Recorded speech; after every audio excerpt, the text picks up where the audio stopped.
आप सबको मेरा नमस्कार।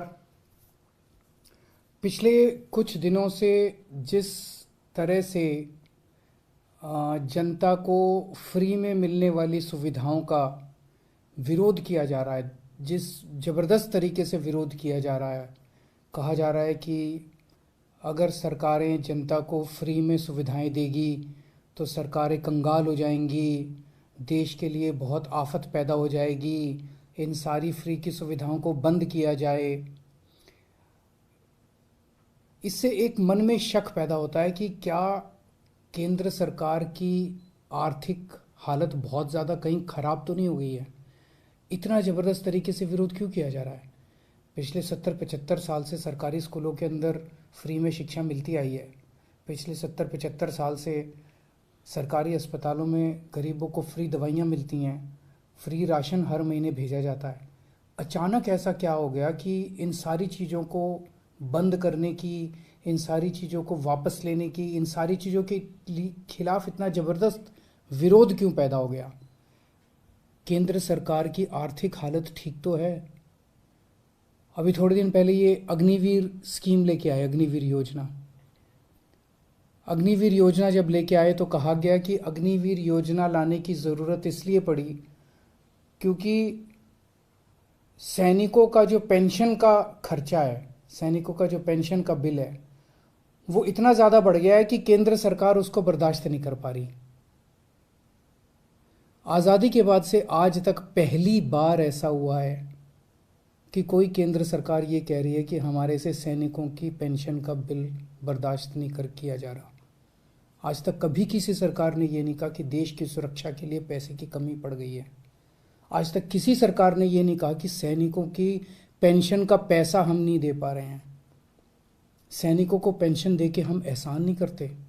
सैनिक हमारे ऊपर एहसान करते हैं जब वो बॉर्डर के ऊपर अपनी जान दांव पे लगाते हैं। ऐसा क्या हो गया केंद्र सरकार को कि केंद्र सरकार के ऊपर केंद्र सरकार अब सैनिकों के पेंशन की बिल भी, पेंशन, सैनिकों का पेंशन भी देने की हालत में नहीं बची है और उन्होंने उस पेंशन के बिल को ख़त्म करने के लिए अग्निवीर योजना लेके आए हैं। अभी कुछ दिन पहले कहा गया कि हर 5-5 साल में केंद्र सरकार केंद्रीय कर्मचारियों के लिए एक वेतन आयोग बनाती है। 8वां वेतन आयोग अभी बनने वाला था। 8वां वेतन आयोग, केंद्र सरकार ने कहा है कि अब हम 8वां वेतन आयोग नहीं बनाएंगे। 8वां वेतन आयोग क्यों नहीं, हर 10-10 साल में बनता है। 8वां वेतन आयोग क्यों नहीं बनाएंगे, कह रहे हैं कि हमारे पास पैसा नहीं है, पैसे की कमी है। केंद्र सरकार के पास अपने केंद्र के कर्मचारियों का वेतन बढ़ाने के लिए भी पैसा नहीं बचा। कहाँ गया केंद्र सरकार का सारा पैसा। ऐसा केंद्र सरकार की इतनी बुरी क्या हालत हो गई है कि केंद्र सरकार के पास अपने अपने कर्मचारियों को जो हर बार बढ़ाया जाता था, वेतन आयोग बिठाया जाता था, वो भी नहीं बिठा रहे। मनरेगा, देश के गरीब से गरीब आदमी जिसके घर में कुछ भी नहीं होता, उस व्यक्ति को सरकार साल में 100 दिन की दिहाड़ी का पैसा देती है। 100 दिन का काम देती है और फिर 100 दिन का पैसा देती है दिहाड़ी के हिसाब से। केंद्र सरकार कह रही है हमारे पास वो पैसा भी नहीं है देने के लिए। पिछले साल के मुकाबले इस साल उस पैसे में 25% की कटौती कर दी गई है। देश के सबसे गरीब, सबसे मजदूर आदमी, किसान मजदूर, रिमोट इलाकों में जो देश में रहते हैं, गांव में रहते हैं, वो लोग दिहाड़ी के हिसाब से साल में 100 दिन की दिहाड़ी करते थे और सरकार उनको गड्ढे खोदने का काम करते थे, कहीं कुछ सड़क बनाने का काम करते थे, उनको सरकार 100 दिन की दिहाड़ी दिया करती थी। उसमें भी कटौती कर दी गई है। सरकार कह रही है पैसा नहीं है। केंद्र सरकार जितना टैक्स इकट्ठा करती है देश भर से, उसमें से एक हिस्सा राज्यों को देती है। अभी तक ये था कि 42% उस टैक्स का हिस्सा राज्यों को देना होता था।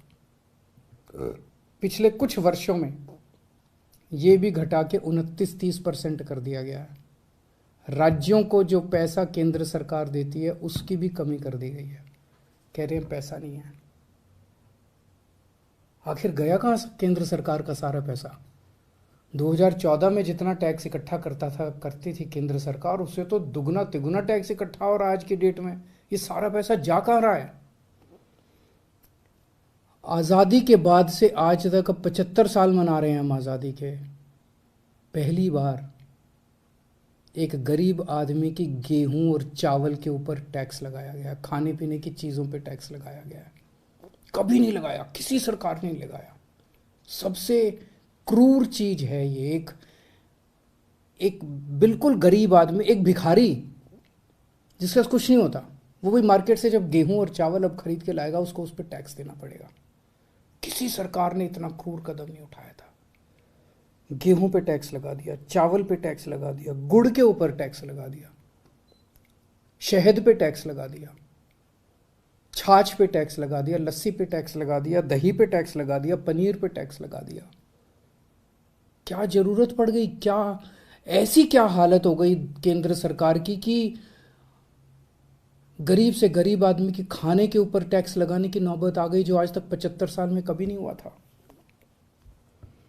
और केंद्र सरकार ने पेट्रोल और डीजल के ऊपर इतना टैक्स लगा रखा है, हर रोज बताते हैं 1000 करोड़ रुपए का, 1000 करोड़ रुपए की पेट्रोल और डीजल से टैक्स पे आमदनी होती है। साल में लगभग 3.5 लाख करोड़ रुपए की आमदनी होती है केंद्र सरकार की, पेट्रोल और डीजल पे जो टैक्स लगा रखा है। कहाँ गया ये सारा पैसा?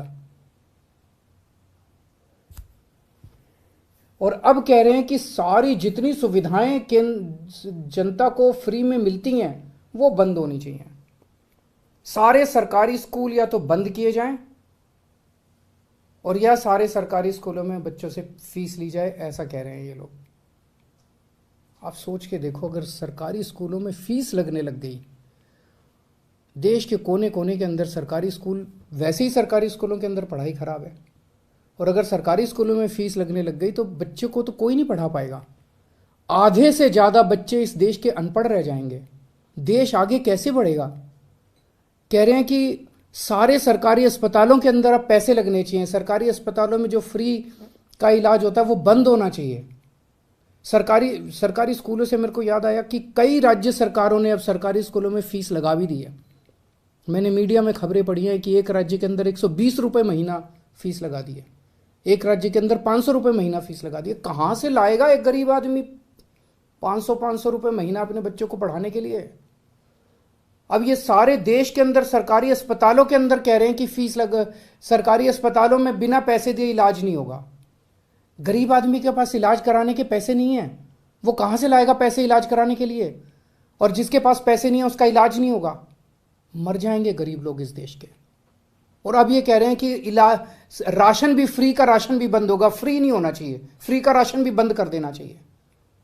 75 साल तक जितनी केंद्र सरकारें आई, किसी को ऐसा घाटा नहीं हुआ कि फ्री का राशन बंद कर दिया गया। कब से मिल रहा है फ्री का राशन? कब से राशन की दुकानें कब से हैं? अब ये फ्री का राशन भी बंद करना चाहते हैं। प्रश्न उठता है, ये सारा पैसा केंद्र सरकार का गया कहां? 2014 में लगभग केंद्र सरकार का 20 लाख करोड़ का बजट होता था। आज केंद्र सरकार का लगभग 40 लाख करोड़ का बजट है। तो ये सारा पैसा जा कहां रहा है? इन्होंने अपने दोस्तों के, इन्होंने बहुत सुपर रिच लोगों के, जो अरबपति लोग हैं, ऐसे ऐसे लोगों के इन्होंने 10 लाख करोड़ रुपए के कर्जे माफ कर दिए। सरकारी पैसे से इन्होंने, इनमें जितने के कर्जे माफ किए, कई इनके दोस्त हैं। सरकारी पैसे से इन लोगों ने सुपर रिच लोगों के, अरबपति लोगों के 10 लाख करोड़ रुपए के कर्जे माफ कर दिए। किसी के 7,000 करोड़ रुपए माफ कर दिए, किसी के 10,000 करोड़ रुपए माफ कर दिए, किसी के 5,000 करोड़ रुपए माफ कर दिए। क्यों? अगर ये कर्जे माफ नहीं किए जाते, इतने करोड़ों करोड़ों, हजारों लाखों करोड़ रुपए के अगर कर्जे माफ नहीं किए जाते, तो इनको खाने पीने की चीजों के ऊपर टैक्स लगाने की जरूरत नहीं पड़ती। अगर ये लाखों करोड़ों रुपए के कर्जे माफ नहीं किए जाते, तो आज इनके पास सेना के जवानों की पेंशन देने के लिए पैसे की कमी नहीं पड़ती। अगर इनको ये लाखों करोड़ रुपए के कर्जे नहीं दिए जाते, तो इस तरह की देश की हालत नहीं होती। एक और चीज पता चली है, अरबपति सुपर रिच लोगों के, इन्होंने बड़ी बड़ी कंपनियों के 5 लाख करोड़ रुपए का टैक्स माफ कर दिया। एक तरफ तो कर्जे माफ कर दिए और दूसरी तरफ इनसे जो टैक्स लेना था वो टैक्स माफ कर दिया। गरीब आदमी पे टैक्स लगा दिया। आपके गेहूं, आपके चावल, आपकी दही, आपकी छाछ, आपकी लस्सी, आपकी गुड़, आपकी शहद के ऊपर टैक्स लगा दिया। बड़े बड़े अमीर लोगों के 5 लाख करोड़ रुपए के, पिछले कुछ सालों में 5 लाख करोड़ रुपए के इन्होंने टैक्स माफ कर दिए। इन्होंने छूट दे दी इनको। इस देश का आम नागरिक आज ठगा हुआ महसूस कर रहा है। इस देश का आम नागरिक आज धोखा महसूस कर रहा है। ऐसे देश आत्मनिर्भर कैसे बनेगा? ऐसे तो अपने देश के युवाओं का और बच्चों का भविष्य अंधकार में है। अगर ये देश कुछ चंद लोगों के लिए चलेगा, अगर सारा सरकारी पैसा कुछ चंद लोगों पे उड़ाया जाएगा, तो देश आगे कैसे बढ़ेगा? नमस्कार।